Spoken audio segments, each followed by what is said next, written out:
Fala pessoal, sejam muito bem-vindos a mais um vídeo aqui do canal RP Hour e hoje eu quero trazer um tema para vocês um tanto quanto polêmico, mas antes da gente entrar na temática do vídeo, que vocês já viram pelo título, claro, eu quero só comentar com vocês que eu vou começar a trazer uma série de vídeos aqui mesmo de eu falando para a câmera, conversando aqui com vocês. Eu quero simplesmente compartilhar um pouco da minha experiência, do meu conhecimento também, e com isso, pessoal, eu não quero que vocês tomem tudo que eu falar aqui como verdades absolutas, dependendo aí do seu perfil e do seu momento de carreira, mas eu quero abrir um espaço para conversa. Então fiquem livres e eu até peço, por favor, para que vocês deixem os comentários de vocês aqui embaixo na seção de comentários e a gente comece a trocar essa ideia e quem sabe eu até posso trazer dúvidas de vocês nos próximos vídeos e temas que vocês estão abordando aí também, tá certo? Eu acho que esse canal, por ele ter nascido com muitos tutoriais de Blue Prism e até um curso completo de Blue Prism, ele se tornou um canal um pouco mais técnico, mas eu acho que as habilidades, né, as soft skills que a gente tem, o conhecimento, enfim, corporativo, conhecimento que a gente vai obtendo conforme o decorrer da nossa carreira é tão valioso quanto, se não até às vezes mais. Eu acho que é muito válido eu passar conhecimento aqui para vocês também nesse sentido, conhecimento que é concreto, sem enrolação, consolidado da minha experiência e assim dessa forma eu espero ajudar vocês também, tá certo? A gente tem hoje aqui a participação especial da minha cachorra e aí a gente vai seguindo o vídeo dessa forma então. Então vamos lá, pessoal, desenvolvedor RPA é programador ou não? E olha, me desculpa, mas sinceramente, para mim, na minha opinião, pelo menos e pelo que eu já vi, a resposta é depende, mas eu vou te falar o porquê, tá? É um tema polêmico, né? Porque provavelmente você já conversou com alguém, enfim, seja um desenvolvedor ou até uma pessoa que nem é desenvolvedora e no final das contas a pessoa pensa que se você trabalha com Blue Prism, UiPath, Automation Anywhere ou qualquer outra, né, Power Automate, Power Apps, qualquer outra ferramenta de RPA ou automação no geral, você está trabalhando com low code, então, isso não é programar de verdade, isso não é desenvolver de verdade. E eu acho, sinceramente, que isso pode até ser verdade, mas até certo ponto. E eu gosto de fazer uma separação, sabe, de dois perfis de desenvolvedores RPA. Perceba que eu falei desenvolvedores RPA, desenvolvedores de automação, tá?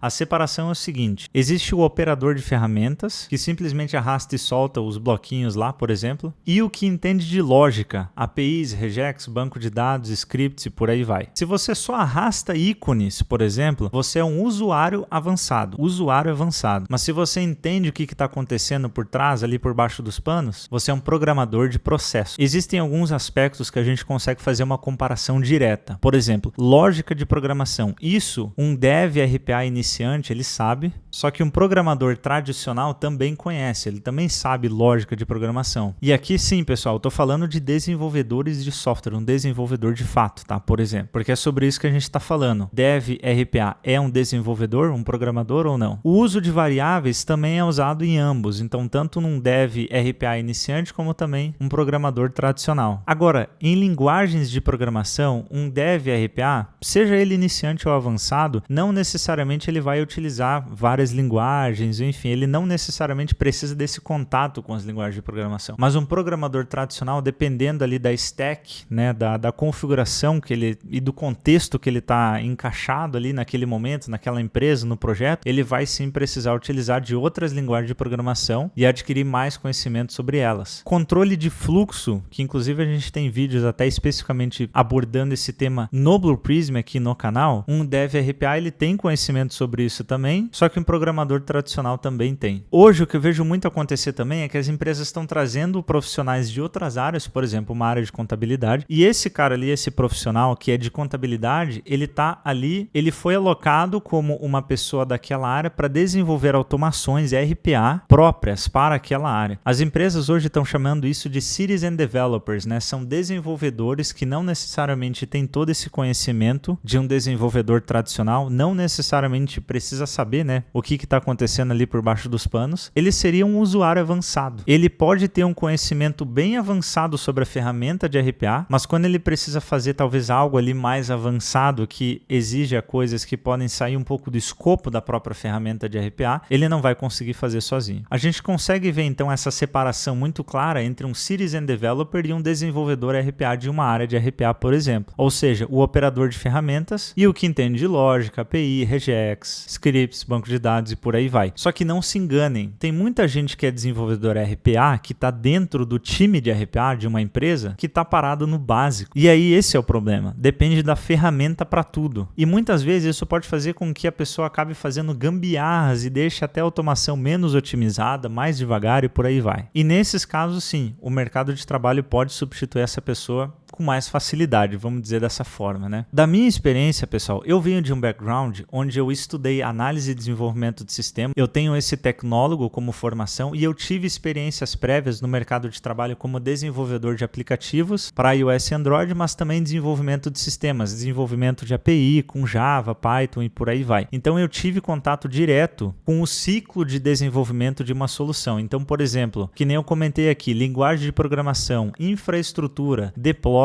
builds e por aí vai. Esses temas eles não são muito abordados e nem precisam ser muito abordados, e esses conhecimentos também nem precisam ser necessariamente adquiridos quando você é um desenvolvedor RPA, mas eles são super necessários se você é um desenvolvedor tradicional, vamos dizer dessa forma novamente. E não dá para negar que o ciclo de desenvolvimento de uma automação, por exemplo, é completamente diferente do ciclo de desenvolvimento de uma solução de software, ou seja, de um desenvolvimento de software tradicional. Mas tá, beleza, você pode falar para mim assim, então tá, Davi, você falou e no final não falou nada. Então qual que é a questão, pessoal? Um desenvolvedor RPA, ele pode ser um programador, se quiser, mas ele precisa ir além da ferramenta em que ele está utilizando, precisa ir além do UiPath, precisa ir além do Blue Prism, além do Power Apps, precisa entender de lógica, API, como que uma API funciona de verdade, integrações com sistemas externos, boas práticas, banco de dados, estruturado e não estruturado. Você sendo um profissional que vai além da ferramenta, além de você adquirir competências para você mesmo, ou seja, isso acaba sendo uma vantagem para você como profissional e pessoal também, você está se tornando um profissional diferenciado dentro da sua empresa, mas também para o mercado de trabalho. Eu diria que é até mais importante para o mercado de trabalho do que para a sua própria empresa. Um profissional mais valioso, mais diferenciado. Você pode até me perguntar, tá, mas Davi, por onde que eu começo então? Eu acho que a questão aqui daí é o seguinte, independente da ferramenta de RPA que você está utilizando, comece pelas automações que você já está desenvolvendo. Cara, comece a ir mais fundo ali mesmo. Tenta entender o que está acontecendo por baixo dos panos, que linguagem de programação realmente está sendo executado por trás daqueles stages, né, no caso do Blue Prism, enfim, daqueles quadros, daquele diagrama todo, do UiPath ou do Power Apps, certo? Tenta já integrar alguns scripts, tenta fazer uma automação que não envolva nenhuma dessas ferramentas de automação do mercado também. Tenta fazer uma automação em Java, em Python, em JavaScript. Tenta entender como que é feito o desenvolvimento de uma API, que é super importante. Como integrar APIs, para você entender como que você integra qualquer API. Tenta evoluir as suas skills, né, as suas habilidades em escrever queries para o banco de dados estruturado e não estruturado. Mas mais comumente você pode começar ali pelo banco de dados estruturado, pode ser um MySQL, né, ou MySQL, Postgres, SQL Server. A questão não é muito a sintaxe e a linguagem, mas sim sobre a sua disposição de aprender e ter o conhecimento. Os fundamentos depois eles são os mesmos. E eu até digo isso das próprias ferramentas de RPA, não é verdade? Se você sabe muito bem Blue Prism e quer migrar ou precisa desenvolver uma solução para UiPath, você não vai ter tanta dificuldade, porque todos os conceitos, os fundamentos principais, filas, né, work queues, exception handling, retry, modulação, né, as páginas, o fluxo, modos de debug, você já conhece tudo isso. Então você só precisa aprender como que isso se replica no caso da outra ferramenta de RPA. Deixa nos comentários a sua opinião sobre o assunto e também quais habilidades a mais que você acha que os profissionais de RPA de hoje em dia precisam ter. E olha, pessoal, eu nem comentei sobre inteligência artificial nesse vídeo, porque quando a gente fala de inteligência artificial, os conceitos eles podem se entrelaçar bastante, porque quando a gente fala de inteligência artificial hoje em dia, se você sabe usar uma ferramenta de inteligência artificial ou integrar com ela, já é o suficiente. Por exemplo, você não necessariamente vai precisar criar uma inteligência artificial, treinar uma inteligência artificial, tudo ali, sabe, na unha. Você não necessariamente vai acabar programando uma, né? Você pode construir um chatbot, você pode construir uma inteligência artificial, mas você, no final das contas, vai estar utilizando conhecimentos que não são conhecimentos da linguagem de programação que foi utilizado para programar de fato aquela inteligência. Beleza? Então eu espero que esse vídeo tenha te ajudado bastante.